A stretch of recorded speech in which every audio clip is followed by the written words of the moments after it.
நம்முடைய ரட்சகரும் மீட்பருமா இருக்கிற இயேசு கிறிஸ்துவின் ஜீவனுள்ள நாமத்துல இந்த மாதம் கடந்த மாதமெல்லாம் கண்மணியை போல காத்த தேவன் அநேக வார்த்தைகளினால வாக்குத்தத்தங்களை கொடுத்து அதை நிறைவேற்றுகிற தேவனா இருக்கிறார். நம் தேவன் வானத்தையும் பூமியும் சமுத்திரத்தையும் படைத்த சர்வ வல்லமுள்ள தேவனுடைய வார்த்தை நமக்கு வாக்குத்தத்தமாக நிறைவேறக்கூடியதாக இருக்கிறது. என் தேவ பிள்ளைகளே, எரேமியா புஸ்தகத்துல 17ஆம் அதிகாரத்துல இப்படியாக சொல்லுகிறது. 7ஆம் வசனம் 8ஆம் வசனம் பார்க்கிறாங்க. கர்த்தர் மேல் நம்பிக்கை வைத்து கர்த்தரை தன்னம்பிக்கையாக கொண்டிருக்கிற மனுஷன் பாக்கியவான் என்று சொல்லுகிறது. என் தேவ பிள்ளைகளே, கர்த்தர் மேல் நீங்க நம்பிக்கையா இருந்து அவர் மேலேயே நம்பிக்கையா இருக்கிறீர்களா? எல்லாரும் கைவிடப்பட்டிருக்கீங்களா? அவரையே நம்பி இருக்கீங்களா? அவர்களை கைவிட மாட்டார்.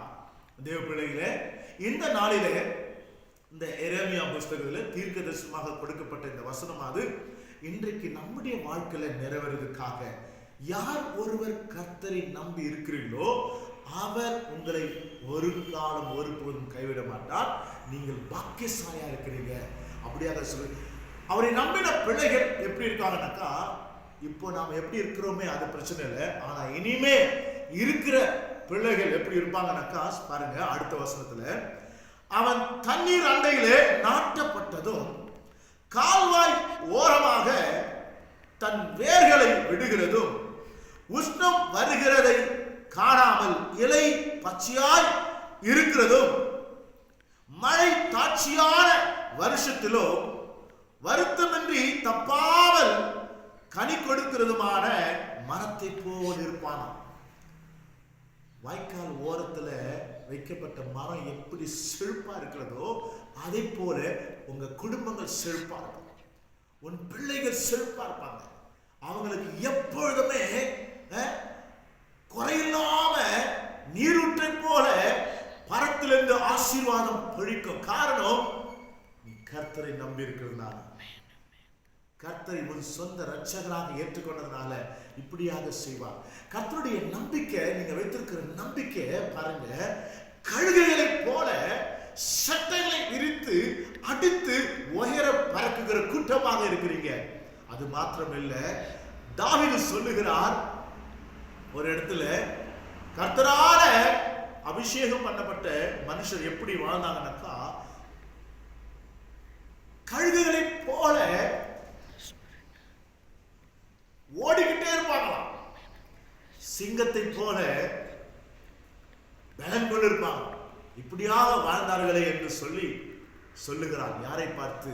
சவுலையும் தன் மகனையும், சவுலுடைய மகனையும் பார்த்து இப்படியாக தாவீது சொல்லுகிறார். என் தேவ பிள்ளைகளே, நீங்க வானத்தையும் பூமியும் சமுத்திரத்தை உண்டாக்கின சர்வ வல்லமுள்ள தேவன் மேலே நம்பிக்கை கொண்டிருந்தால் உங்க சந்ததிகள் செழிப்பா இருக்கும். உங்கள் சந்தானங்கள் சமுத்திரத்தின் எல்லை வரைக்கும் பரவி கிடக்கும். இப்படியான ஒரு ஆசீர்வாதத்தை வாக்குத்தத்தை கொடுத்த ஒரு தேவன் உனக்கு உண்டு என்பதை உறுதியாக நம்பிக்கை கொள்ளுங்க.